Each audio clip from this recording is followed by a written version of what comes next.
And one of these guys was Adolf Hitler. He was right there. He wasn't wearing mustache or anything.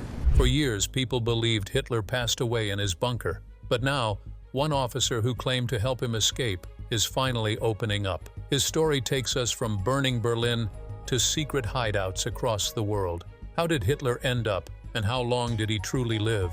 Join us as we uncover the terrifying truth behind Hitler's death. The Nazis' final escape beneath the waves. As Nazi Germany neared collapse, its empire searched desperately for a way to survive. With its cities in ruins and armies defeated, the sea became its final hiding place. Beneath the icy waves of the Atlantic, a mysterious mission unfolded, Operation Seawolf. But this operation was not about fighting, it was about escaping. The goal was to move people, gold and secrets that the Reich could never allow to be captured. By the end of 1944, Martin Bormann and Admiral Karl Dönitz had chosen a small number of submarines for these secret missions. The U-boats were stripped of weapons and turned into carriers for containers, documents, and passengers. Hidden compartments lined with lead were built inside to block radar and sonar detection.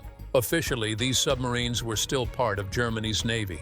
In truth, they were escape routes for a dying regime, vessels carrying the last breath of a crumbling empire. Two submarines among them became infamous, U-530 and U-977. Both vanished during the final days of the war, refusing to surrender. For months, their whereabouts were a mystery, until they suddenly appeared far away from Europe. On July 10, 1945, 2 months after Germany's defeat, U-530 emerged near Mar del Plata, Argentina. The crew surrendered quietly, with no weapons, no papers, and no answers. When interrogated, their captain, Otto Wehrmuth, stayed silent about one question: who had been aboard before they reached Argentina? Then, only weeks later in August, U-977 appeared at the same port. Its captain, Heinz Schaefer, claimed he had fled Norway after Germany's surrender to avoid capture by the British. But his story raised doubts. 66 days at sea with little fuel seemed impossible for any submarine to endure. Investigators suspected the journey had been carefully planned, perhaps to deliver people or treasures along Argentina's coast. Fishermen near Patagonia later spoke of strange nights when they saw submarines unloading heavy metal crates. They described men dressed like civilians helping move the cargo onto trucks that drove toward Bariloche, a region already known for its large German communities. Yet no trace of those crates was ever found. Years later, an SS officer confessed that Operation Seawolf had been a genuine escape mission, personally approved by Bormann and Dönitz. The submarines, he said, carried not just riches, but also scientists and leading members of the Nazi elite, and possibly one passenger of extraordinary importance. Declassified naval files would later support fragments of his claim, showing radar evidence of unidentified submarines heading south in May 1945 and radio transmissions near the Canary Islands, believed to be Seawolf's staging point. When the U-530 and U-977 were later examined, both were found to have hollow spaces large enough to hide cargo or even people. Their captains, however, insisted these were only supply compartments. No one ever explained why the logs were destroyed or why the crews remained silent for 10 long years. One witness revealed a final clue, that a particular submarine had left the Canary Islands carrying the leader and his lady toward South America. Whether truth or legend, Operation Seawolf remains one of history's most haunting mysteries, a phantom fleet that may have carried the last secrets of the Third Reich into the dark, endless ocean. But how did it all start, and what pushed them to make such a risky move? The secret flight beneath a dying empire. Berlin, April 1945. The city burned under crimson skies as bombs fell and Soviet guns drew nearer. Above ground, Hitler's Reich was collapsing. But deep below, in the hidden tunnels beneath the capital, another kind of mission had begun, one not meant for victory, but for escape. The plan, known only to a few, was called Operation Second Sunrise. It was the final lifeline of the Nazi leadership, created to preserve power, money, and secrets beyond Germany's defeat. At its center stood Martin Bormann, Hitler's most trusted aide, quietly directing every move. Beside him worked an officer who would one day reveal what truly happened during those final nights. While chaos raged above, Order ruled below. Maps covered tables. Red lines marked secret routes leading south to Bavaria, Switzerland, and Spain. Couriers carried coded messages through the tunnels to small airfields hidden outside the city. Hitler publicly called for total war, but behind closed doors, he and his inner circle were preparing to vanish. In early April, the officer was given orders: evacuate important people in archives. It seemed routine until a coded note arrived from Bormann himself. The future of the Reich will not end in Berlin. That single message changed everything. The operation wasn't about defense anymore. It was an escape plan. Convoys rolled out at night, loaded with gold, paintings, and crates marked as medical supplies that no one dared to open. At a dimly lit airfield, the officer saw a Junkers Ju-52 being filled with cargo. The flight was listed under a mysterious code name, Operation Serpent. When he asked what it meant, the answer was short: it's for after. Inside the bunker, morale collapsed. Generals argued, officers drank, and the city shook with every explosion. But Bormann stayed calm, signing papers that would later be traced to secret accounts in Switzerland and Argentina. He understood that Germany's physical war was lost, but its ideology, wealth, and network could live on elsewhere. On April 20th, Hitler's last birthday, he appeared one final time for the cameras, shaking hands with young soldiers. That night, he met privately with Bormann, Himmler, and Gestapo chief Heinrich Müller. Together, they sealed the Reich's fate. Evacuation routes were confirmed: planes through Spain, submarines to South America, safe houses in Patagonia. Hitler's only response was a single word: proceed. The officer was assigned to guard Tempelhof airfield, where a special passenger waited to depart. As the city burned, messages still passed through the ruins, sealing the last phase of the plan. Watching from above, the officer realized the truth. This wasn't a desperate fight for survival anymore. It was a smokescreen for escape. In the years that followed, he would remember that night not as the fall of an empire, but as its silent rebirth on another continent. However, in the shadows of a dying empire, one man wasn't planning to surrender. He was building a new Reich that would never need a flag to survive. The hidden empire that never ended. Years before Berlin crumbled, Martin Bormann was already building something far more enduring than an army. While generals focused on battles they were losing, he was shaping a new kind of Reich, one without soldiers or borders. His weapon was not guns or tanks, but gold, banks, and secrecy. He saw what others could not. Power could survive through money. By 1942, Bormann had started gathering the wealth of the Third Reich, quietly moving fortunes from industrial giants like IG Farben, Krupp, and Daimler-Benz into hidden accounts across neutral Europe. Gold, art, and war profits were disguised as payments for reconstruction supplies and shipped to Switzerland, Spain, and Portugal. Beneath the surface, these transfers formed the skeleton of an empire meant to live on after Germany's defeat. One officer who worked with Bormann later recalled that he never spoke of winning the war. He spoke of what came after. The maps in his office did not show front lines. They showed financial routes connecting Berlin to Zurich, Madrid, Lisbon, and Buenos Aires. Each line represented a path for money, people, or power to escape destruction.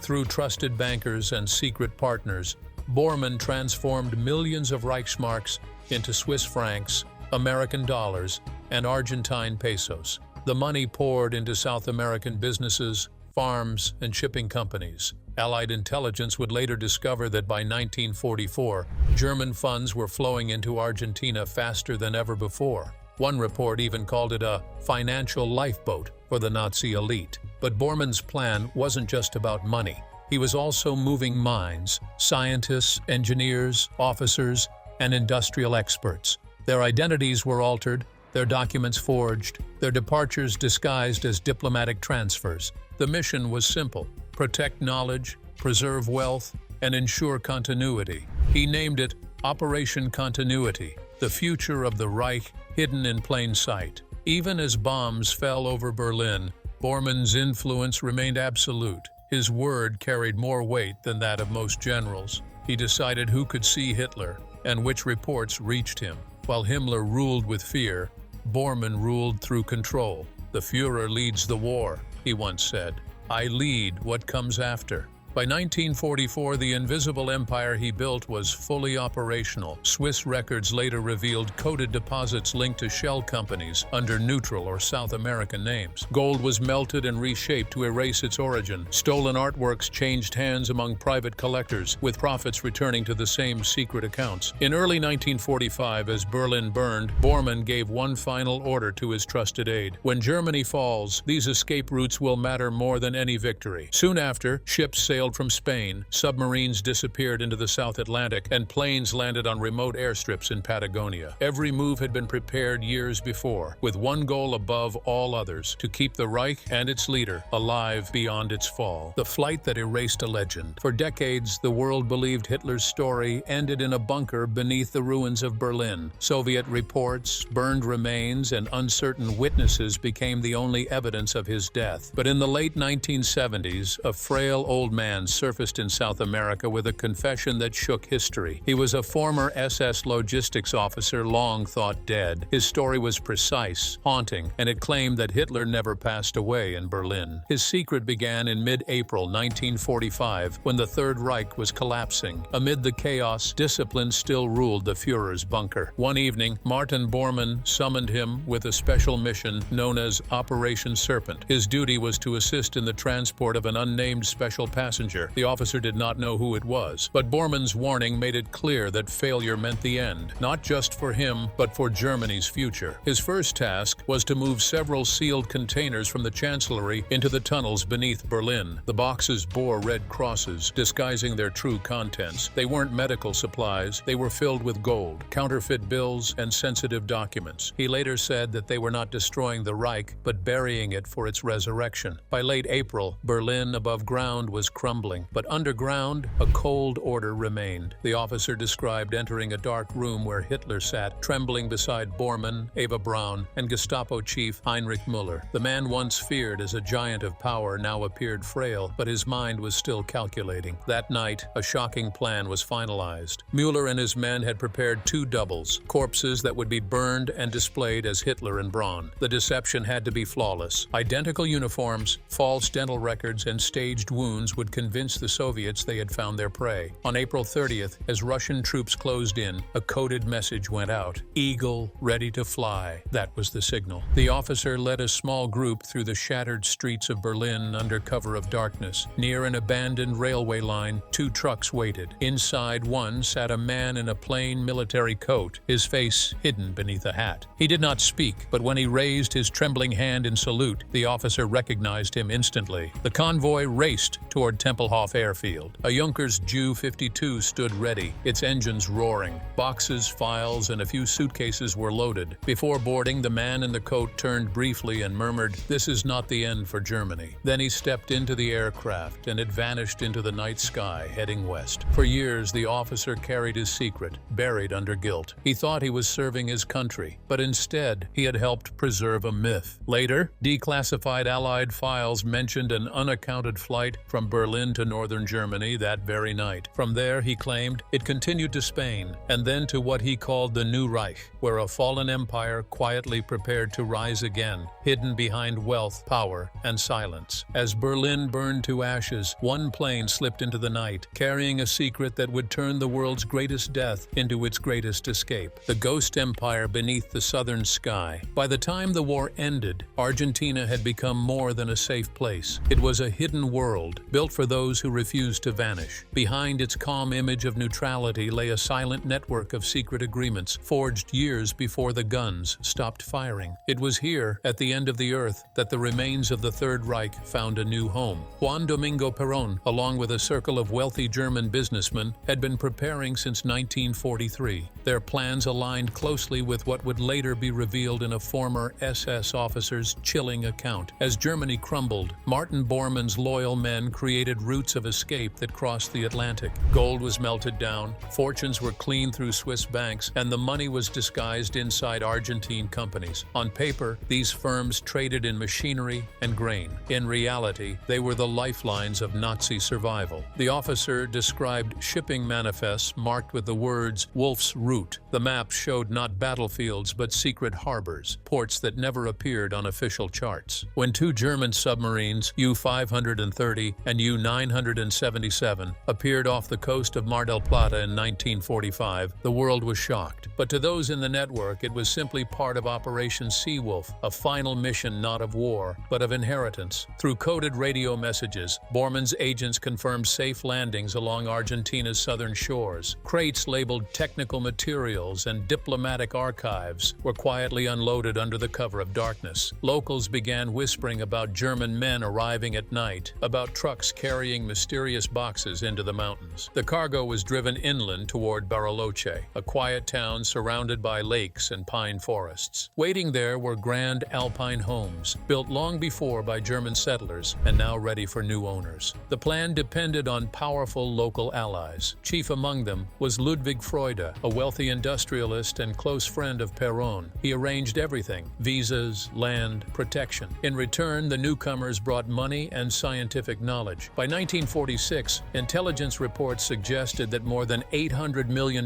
in Nazi assets had quietly entered Argentina under the disguise of post-war investment. But what the SS officer revealed carried a darker tone. He recalled a secret arrival on May 6, 1945. Under strict radio silence, a group of special passengers was brought ashore. Among them was a tall man in a gray coat and wide-brimmed hat, surrounded by guards. When a local man tried to greet him, he lifted his arm in a slow, deliberate salute. No one questioned who he was. Over time, people near Bariloche and Villa La Angostura spoke of Germans who lived apart from everyone else, paying only in cash, keeping their homes under guard, and holding strange gatherings where old songs drifted through the night air. Soon, Allied intelligence began to notice. The OSS, FBI, and MI6 traced Nazi movements across South America. Years later, declassified files confirmed that Argentina had served as a major escape point. Scientists, officers, and financiers, all hiding behind new names and Argentine documents. The officer's confession closed one chapter but opened another. He spoke of coded messages from Europe referring to an organization that powerful men in Buenos Aires quietly supported. They called it the Fourth Way, a new movement without borders. And deep in the Argentine mountains, far from the ruins of Berlin, the world's most wanted man prepared to begin again. Deep under the ruins of Berlin, as the walls trembled and the empire fell, two final figures waited in silence, ready to decide how their story would end. The day the bunker went silent. As April drew to a close, the walls of the bunker echoed with the collapse of a once powerful empire. Adolf Hitler and Eva Braun had been married for less than 2 days, bound together not by hope, but by the end. The world above them was in ruins. At 1 in the morning, news reached the Führer bunker that the last of Germany's forces had fallen back or been surrounded. Berlin was lost. Around 2:30, Hitler appeared in the corridor. About 20 people waited there, most of them women. He moved along the line, shaking hands and murmuring quiet farewells. There was no speech, no orders, only a heavy silence that marked the end of his reign. He then withdrew to his room, leaving behind faces drained of all emotion. By late morning, Soviet troops were less than 500 meters from the bunker. General Helmuth Weidling, in charge of Berlin's defenses, came with grim news. The soldiers would soon run out of ammunition, and the fight could not last another day. Once more, he asked to attempt a breakout. Hitler did not respond, and the general left in defeat. Hours later, at 1 in the afternoon, permission for the escape was finally granted, but it was already too late. After lunch with his 2 secretaries and his cook, Hitler and Eva began to say their last goodbyes. They spoke briefly to Goebbels, Bormann, and others who remained underground. Then, at 2:30,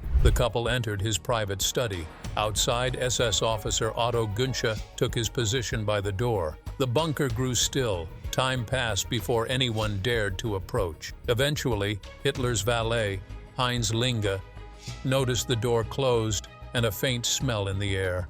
Alarmed, he fetched Bormann, and together they stepped inside. What they found confirmed what everyone had feared. Hitler was seated, motionless, his body leaning slightly to one side. Eva was beside him, serene and lifeless. The moment was silent, final. Günsche soon entered and confirmed what had happened. Between 3 and 4 in the afternoon, the man who had driven the world to war was gone. Word spread quickly through the bunker. Goebbels, Krebs, Bergdorf, and others gathered to see for themselves. The atmosphere was heavy, not of shock, but of inevitable defeat. Following written instructions left behind, The bodies were carefully wrapped and carried up the narrow staircase leading to the garden behind the chancellery. Witnesses could still recognize him beneath the covering. They placed both bodies on the ground and poured petrol over them. When the first attempt to light the fire failed, Bormann returned with papers, set them ablaze, and tossed them onto the figures. The flames rose, and those present, his closest aides, stood silently, raising their arms one final time. As the fire burned, the bunker telephone operator passed the news to Hitler's security command. The Red Army's shells pounded the streets above, shaking the bunker walls. More cans of fuel were brought to ensure the remains were consumed. The flames burned unevenly in the open air, but after several hours, the bodies had turned to brittle fragments. By early evening, what was left was covered in a shallow crater nearby. The shelling continued for days. Fire, smoke, and thunder filled the city until the 2nd of May. Above ground, Berlin lay in ruins. Below it, the bunker had become a tomb, sealed with silence, memory, and ash. The war that had begun with fury ended in stillness, buried beneath the rubble of its making. But was this truly the end of Adolf Hitler? Keep on watching to find out more. Hitler's secret exile in Patagonia. Hidden deep in the wild lands of Patagonia, far from the ashes of war-torn Europe, another story was quietly unfolding. The world believed Adolf Hitler was gone, his body burned among the ruins of his fallen empire. But in the quiet valleys near Bariloche, Argentina, a different tale began to circulate. It spoke of an aging man, frail yet still commanding, living behind high gates beside the calm waters of Lake Nahuelhuapi. The locals whispered about a grand estate called Inalco, hidden among the trees. It was a large mansion built by Argentine architect Alejandro Bustillo and funded by money whose origins no one could trace. According to a former SS officer, this was where Hitler began his secret life after the war. The journey that brought him there was long and carefully planned. From Spain, the group moved secretly to Galicia, where they boarded a ship disguised as a Red Cross vessel. For weeks, they crossed the Atlantic Ocean in complete radio silence. Among the few passengers was a man known only as the Patient, whose tired eyes and weak voice hinted at years of exhaustion and defeat. When they finally reached Argentina, trusted contacts arranged a quiet landing. The man and a woman with auburn hair, believed to be Eva Braun, were driven through the countryside to their hidden home in Patagonia.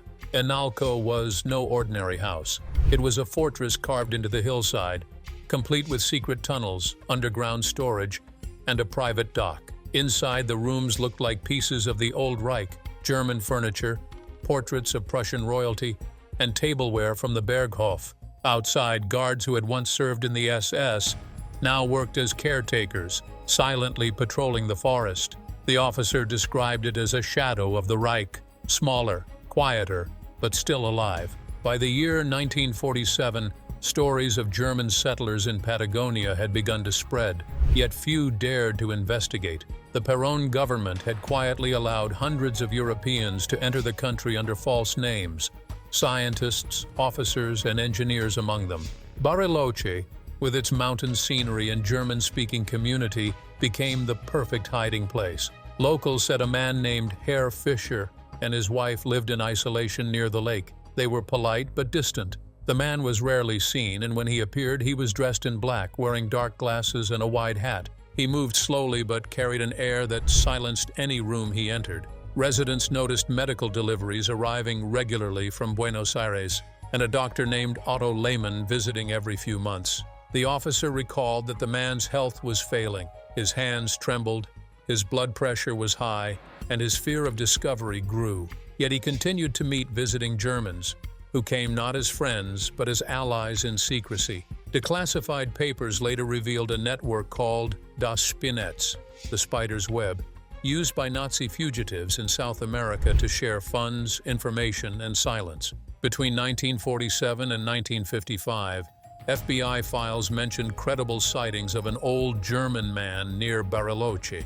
Some reports even claimed that local authorities avoided the area entirely. The officer insisted it was no myth. The man lived quietly, tending to his garden, reading, and waiting for a future that would never arrive. Eva managed the home, rarely stepping beyond its walls. Though death eventually reached him in Argentina, the legend of his survival lived on, just like the ghost of the empire he once ruled. They said he passed away in a bunker beneath Berlin. But what if the fire, the bodies, and the story were all part of a lie? The man who refused to pass away. For many years, the world accepted one story: the end of Adolf Hitler inside his Berlin bunker. A gunfire, poison, and 2 burning bodies were said to mark the fall of a tyrant. It was the ending everyone wanted, a clean break from horror. But as time passed, cracks appeared in the tale that had been told too neatly. The Soviets claimed they had recovered Hitler's body, yet they kept it hidden for years. Western intelligence agencies were never convinced. When scientists finally examined the so-called remains decades later, the results changed everything. The bones were not his. What was believed to be Hitler's skull turned out to belong to a woman under 40. The myth of his death began to crumble. According to one former SS officer, what happened in the bunker was not a self-death. It was a performance. Hitler, obsessed with control, even wanted to shape the way the world remembered his death. The plan to stage it had been made weeks before Berlin collapsed. 2 men who looked like Hitler and Eva Braun were kept hidden below ground, surgically altered to resemble them perfectly. When the last moments came, those doubles were fired, dressed in the couple's clothes, covered with fuel, and burned outside the chancellery. Loyal witnesses were ordered to repeat the same story until it became true. The Soviets, desperate for evidence, accepted what they saw without question. But the forensics told another story. Dental fragments did not match Hitler's records, and the skull fragments later tested proved the deception. The world's most infamous dictator had simply vanished into smoke and ash. The SS officer claimed the escape was successful. Hitler, weak and ill, was moved through Spain under disguise and later smuggled to Argentina. In his later years, he was said to be frail.